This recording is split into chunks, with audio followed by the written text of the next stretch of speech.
പച്ച റോസ് മുതൽ പല വെറൈറ്റി റോസുകളാണ് നിങ്ങളിന്ന് കാണാനായിട്ട് പോകുന്നത്. അതിനകത്ത് കുറേ വെറൈറ്റികൾ നമുക്കിപ്പോൾ സർവൈവ് ചെയ്ത് കിട്ടും. നല്ല വെയിലുള്ള സൂര്യപ്രകാശം കിട്ടുന്ന സ്ഥലത്ത് വേണം ഇത്തരത്തിലുള്ള റോസുകൾ വെക്കാനായിട്ട്.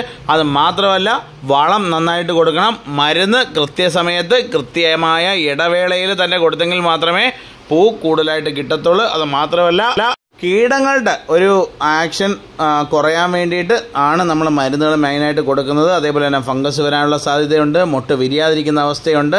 അതേപോലെ തന്നെ ഇല മഞ്ഞളിച്ച് ഒരുപാട് മുരടിച്ച് കണക്ക് നിൽക്കുന്ന ഒരവസ്ഥ വരും. അതെല്ലാം ഒഴിവാക്കാനായിട്ട് നമുക്ക് ഇൻഡോഫില്ല് ഫംഗിസൈഡായിട്ട് കൊടുക്കുക. ഇൻഡോഫില്ല് 1 ടേബിൾ സ്പൂൺ 1 ലിറ്റർ വെള്ളത്തിൽ കലക്കിയതിന് ശേഷം ഇലയുടെ താഴ്വശത്ത് വീഴത്തക്ക രീതിയിൽ നന്നായിട്ട് സ്പ്രേ ചെയ്ത് കൊടുക്കുക. അതേപോലെ തന്നെ മഴയുള്ള സമയങ്ങളിൽ അതേപോലെ തന്നെ ഒരു 9 മണിക്ക് മുൻപേ ആയിട്ടും അതേപോലെ തന്നെ ഒരു 4 മണിക്ക് ശേഷമായിട്ടും മരുന്ന് കൊടുക്കാതിരിക്കുന്നതാണ് ഞങ്ങളിവിടെ ചെയ്തേക്കുന്ന കാര്യം. എന്ന് പറഞ്ഞു കഴിഞ്ഞാൽ അത് കഴിഞ്ഞിട്ട് മഞ്ഞൊക്കെ വീഴുന്ന സമയത്ത് ഇത് പിടിക്കാതിരിക്കാനും ശരീരത്തിൽ പിടിക്കാതിരിക്കാനായിട്ടുള്ള ഒരു ഇത് വരും. അതും കൂടെ ഒന്ന് ശ്രദ്ധിക്കുക. അത് മാത്രമല്ല നമുക്കും നഷ്ടമാണ്. അതായത് പറഞ്ഞാൽ നമ്മൾ കാശ് കൊടുത്ത് മേടിക്കുന്ന മരുന്ന് അനാവശ്യമായിട്ട് ചിലവായി പോകുന്നതിനകത്ത് ഇതും വരും. അന്നേരം നിങ്ങൾ ശ്രദ്ധിച്ച് യൂസ് ചെയ്യുക. അതേപോലെ തന്നെ ഇത് അടിക്കുന്ന സമയത്ത് കണ്ണിൽ ഒരു കണ്ണാടിയും അതേപോലെ തന്നെ ഒരു ഗ്ലൗസോ അല്ലെന്നുണ്ടെങ്കിൽ ഒരു മാസ്കോ ഒക്കെ വെച്ചിട്ടായിരിക്കണം മരുന്നുകളൊക്കെ കൊടുക്കേണ്ടത്. അതേപോലെ തന്നെ ഇൻഡോഫില്ലിൻ്റെ കൂടെ തന്നെ നമുക്ക് ഒരു 10 ദിവസം കഴിഞ്ഞതിന് ശേഷം ടാറ്റ റിയൂഡ് എന്ന് പറയുന്ന മെഡിസിൻസ് കിട്ടും. ടഫ്ഗർ നല്ലതാണ്.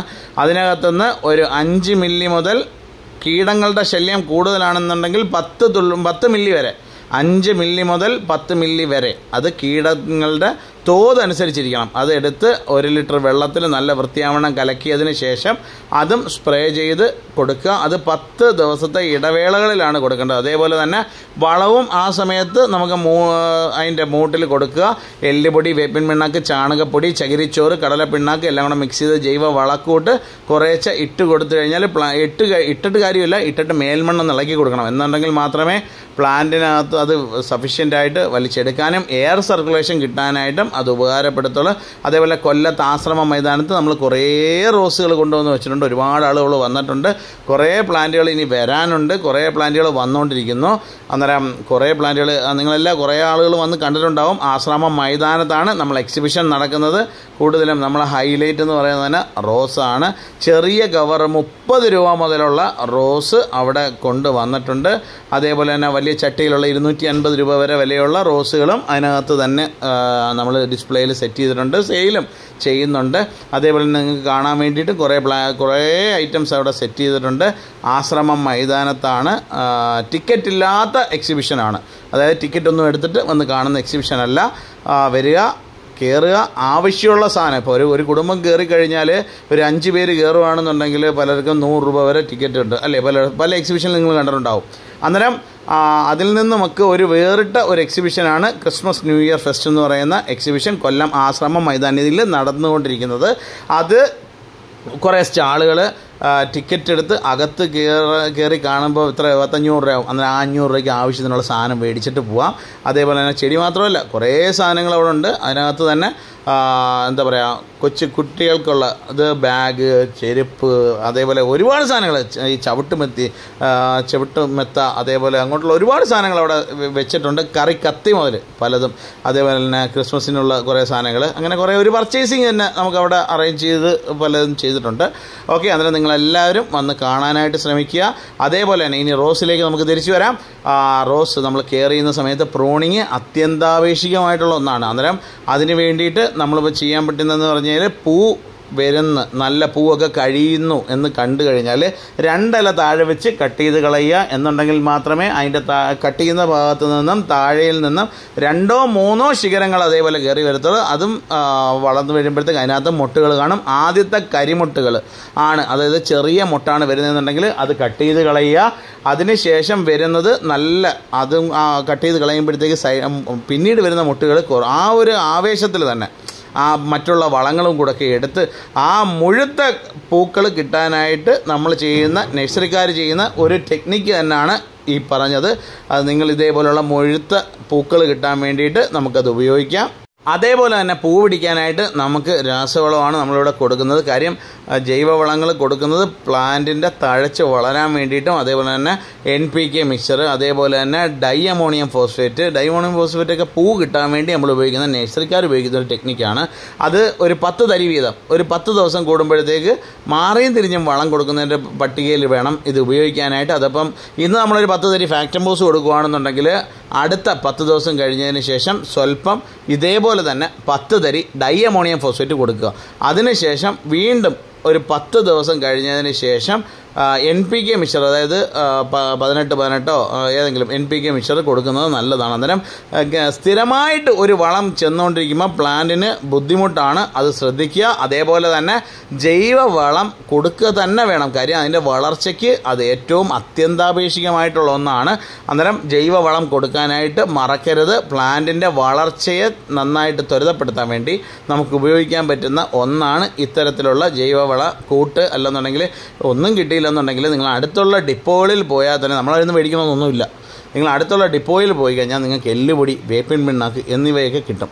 അത് അതിൻ്റെ കൂടെ സ്വല്പം ആറ്റുമണൽ, അതായത് ഒരു 3:1 റേഷ്യോയിൽ എടുക്കുന്നതായിരിക്കും കുറച്ചും കൂടെ നല്ലത്. കാര്യം എല്ലുപൊടി കൂട്ടി വേപ്പിണ്ണാക്ക് കുറച്ച് എടുക്കുക, ലൈറ്റായിട്ട് കുറച്ച് മണലും കൂടെ, അതായത് റോഡിൽ നിന്നും ഒഴുകി വരുന്ന മണൽ അതൊന്ന് കഴുകി അതിനകത്ത് ആ മണലും കൂടെ അതിൻ്റെ കൂടെ മിക്സ് ചെയ്ത് ഉണങ്ങിയതിന് ശേഷം എടുത്ത് മിക്സ് ചെയ്തതിന് ശേഷം കുറേശ്ശെ ഈ മൂടുകളിൽ ഇട്ടതിന് ശേഷം മേൽമണ്ണ് നന്നായിട്ട് ഇളക്കി കൊടുക്കാനായിട്ട് പ്രത്യേകം ഒരു ശ്രദ്ധ വേണം. എന്നുണ്ടെങ്കിൽ മാത്രമേ അതിന് ആ ഒരു ആരോഗ്യത്തോടെ വളരാനായിട്ടുള്ള ഒരു ഊർജ്ജം കിട്ടത്തുള്ളൂ. അതേപോലെ തന്നെ കടലപ്പിണ്ണാക്കും വേപ്പൻ പിണ്ണാക്കും ചാണാനും കൂടെ 3 ദിവസം വിട്ട് പുളിപ്പിക്കണം. അതായത് 3:2:1 റേഷ്യോയിൽ. അതായത് ചാണകം 3 പിടി എടുക്കുകയാണെന്നുണ്ടെങ്കിൽ 2 പിടി വേപ്പിൻ പിണ്ണാക്ക്, 1 പിടി കടലപ്പിണ്ണാക്ക്, ഇത് 3ഉം കൂടെ ഒരു ചെറിയ ഒരു ജാറിനകത്ത് ഇട്ട് വെച്ചേക്കുക. സ്വല്പം വെള്ളം ഒഴിക്കുക, അത് മൊത്തം വെള്ളം ഒഴിക്കരുത്, കുറച്ച് വെള്ളം ഒഴിക്കുക. അതിനുശേഷം ഇതിനെ ഒരു ചെറിയ തോർത്തോ കാണാൻ വെച്ചിട്ട് ഒന്ന് കെട്ടി നിർത്തിയേക്കുക. കറക്റ്റ് ഒരു 72 മണിക്കൂർ ശ്രദ്ധിച്ച് കേൾക്കുക. ഇത് 72 മണിക്കൂർ കഴിയുമ്പോൾ തന്നെ ഇത് ഓപ്പൺ ചെയ്യണം. ഓപ്പൺ ചെയ്യുമ്പോൾ ചെറിയ വാടയുണ്ട്, ചെറിയ പുഴുക്കളുണ്ട്, അതെല്ലാം ചെടിക്ക് നല്ലതാണ്. അന്നേരം ഇതിൽ നിന്നും എത്ര എടുക്കുന്നോ അതിൻ്റെ ഒരു 10 ഇരട്ടിയിൽ കൂടുതൽ വെള്ളം എടുത്ത് നല്ലപോലെ ലയിപ്പിച്ചതിന് ശേഷം എല്ലാ ചെടിക്കും കുറേശ്ശെ ഒഴിച്ചു കൊടുക്കുക. കുറേശ്ശെ മതി, ഓവറായിട്ട് കൊടുക്കണ്ട. അത് പ്ലാന്റ് നല്ല വളർച്ചയ്ക്ക് സഹായിക്കും. അതേപോലെ തന്നെ പൂ കിട്ടാൻ വേണ്ടി അല്ല, ഇത് കടലപ്പിണ്ണാക്കിൻ്റെ അംശം ഉണ്ടായിട്ട് പൂ കിട്ടാൻ വേണ്ടി സാധ്യത വരും എന്നുള്ളതേ ഉള്ളൂ. എന്നാൽ പൂക്കാൻ വേണ്ടി നമ്മൾ ഡൈ അമോണിയം ഫോസ്ഫേറ്റ് ഇടുക. പ്ലാന്റിന് നല്ല കരുത്തോടെ ഇതേപോലെ നല്ല ഹെൽത്തി ആയിട്ടുള്ള പ്ലാന്റ് കിട്ടാൻ വേണ്ടി നിങ്ങൾക്കും നിങ്ങളെ വീടുകളിൽ ഇതൊക്കെ ചെയ്തെങ്കിൽ മാത്രമേ ഇതേപോലെ റോസ് നന്നായിട്ട് വളർത്തിയെടുക്കാനായിട്ട് സാധിക്കത്തുള്ളൂ. അത് പ്രത്യേകം എടുത്തു പറയേണ്ട ഒന്നാണ്. പിന്നെ 1-2 റോസ് ഉള്ളവർക്ക് ഇത് ചിലപ്പോൾ ഒരു ബുദ്ധിമുട്ടായിട്ട് തോന്നാം. എന്നാൽ നിങ്ങളെ വീട്ടിൽ നിങ്ങൾ റോസ് ഇഷ്ടപ്പെടുന്ന ആളുകൾ ഒരുപാട് ആളുകളുണ്ട്. അന്നേരം അവർക്ക് ഇത് പറയുമ്പോൾ ചിലപ്പോൾ മനസ്സിലാവും ഇത് എത്രത്തോളം ക്വാണ്ടിറ്റിയിൽ എടുത്തെങ്കിൽ മാത്രമേ അത് അത്രയും നല്ലൊരു ഏരിയയിൽ കൊടുക്കാനായിട്ട് സാധിക്കും. ഇത് മറ്റുള്ള ചെടികൾക്കും കൊടുക്കാം, മറ്റുള്ള ഇലച്ചെടികൾക്കും ഒക്കെ ലൈറ്റായിട്ടേ കൊടുക്കാവൂ. ഈ ഡയമോണിയല്ല, മറ്റുള്ള ഈ ജൈവവളക്കൂട്ട് ഞാനിപ്പോൾ പറഞ്ഞു തന്ന ഈ ജൈവവളക്കൂട്ട് നിങ്ങളെ വീട്ടിലുള്ള മറ്റുള്ള ചെടികൾക്കൊക്കെ കൊടുക്കുക.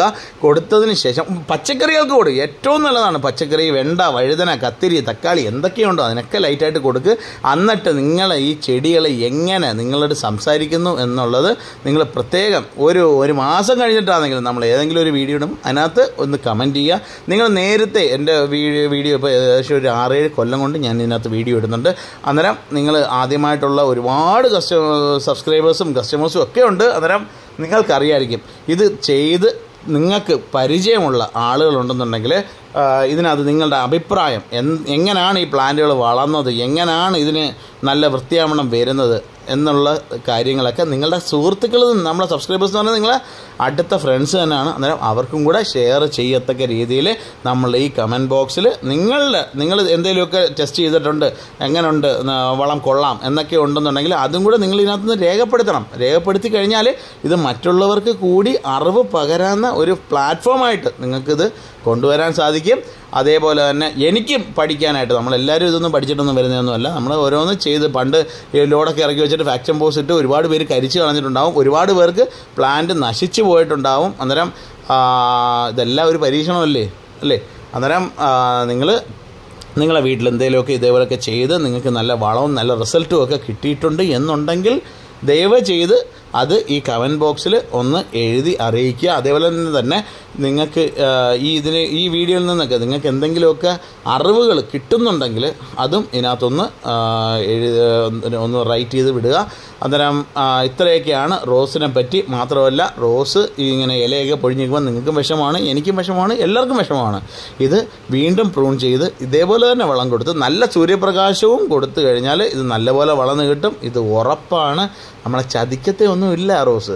ഇതിന് കുറച്ചും കൂടെ നമ്മൾ കുറേ പഠിക്കാനുണ്ട്. നമ്മൾ ഈ ചെടിയെ വളർത്താനായിട്ട് ഓരോ ചെടിക്ക് ഇന്ന ചെടിയെന്നല്ല, നമ്മൾ എന്തൊരു കാര്യം എടുത്താലും നമ്മളിപ്പോൾ ഇവിടുന്ന് റോക്കറ്റ് വിടുന്ന സയൻറ്റിസ്റ്റുകളാണെങ്കിൽ പോലും എത്രയോ തോൽവികളിൽ നിന്നാണ് ഉയർത്തു വന്നിരിക്കുന്നത് അല്ലേ. അതേപോലെ തന്നെ റോസും അതേപോലെ തന്നെ നിങ്ങൾ കണ്ടാൽ മതി. നിങ്ങളും വീട്ടിൽ ഇതേപോലെ തന്നെ ഓരോന്ന് എന്താ പറയുക ചെയ്ത് നോക്കി എങ്ങനെ വളർത്തിയെടുക്കാമെന്നുള്ള ഒരു ഗൗരവത്തോടെ തന്നെ കാണുക. അന്നേരം ഈ വീഡിയോ നിങ്ങൾക്ക് ഏവർക്കും ഇഷ്ടപ്പെട്ട് കാണുമെന്ന് വിശ്വസിക്കുന്നു. മാക്സിമം നിങ്ങളെ കൂട്ടുകാരിലേക്ക് കൂടി എത്താനായിട്ട് ഷെയർ ചെയ്യുക. അന്നേരം ഇതിലും നല്ലൊരു വീഡിയോയുമായിട്ട് ഇനി വരും ദിവസങ്ങളിൽ നമുക്ക് കാണാം. അതേപോലെ ഇനി ഒന്നും വലുതായിട്ട് പറയേണ്ട കാര്യമില്ല എന്നെനിക്കറിയാം. എന്നാലും ഒന്നും കൂടെ പറയുവാണ്. അന്നേരം ആശ്രമ മൈതാനത്ത് നമ്മൾ എക്സിബിഷൻ നടപ്പുണ്ട്. വന്ന് കയറി കാണാനായിട്ടും ആസ്വദിക്കാനായിട്ടും ശ്രമിക്കുക. ടിക്കറ്റൊന്നുമില്ലാത്ത എക്സിബിഷനാണ്. വേറെ എക്സിബിഷൻ അടുത്ത് നടപ്പുണ്ട്, അത് കണക്കല്ല. ടിക്കറ്റൊന്നും ഇല്ലാത്ത എക്സിബിഷനാണ് നമ്മളുടേത്. ആവശ്യമുള്ള സമയത്ത് ഏകദേശം 9 മണി വരെ നിങ്ങൾക്ക് രാവിലെ 9 മണി മുതൽ രാത്രി 9 മണി വരെ നിങ്ങൾക്ക് ആവശ്യമുള്ള എല്ലാം കാണാനായിട്ടൊക്കെ പറ്റും. അന്നേരം എല്ലാവർക്കും ഒരിക്കൽ കൂടി നന്ദി. Thank you.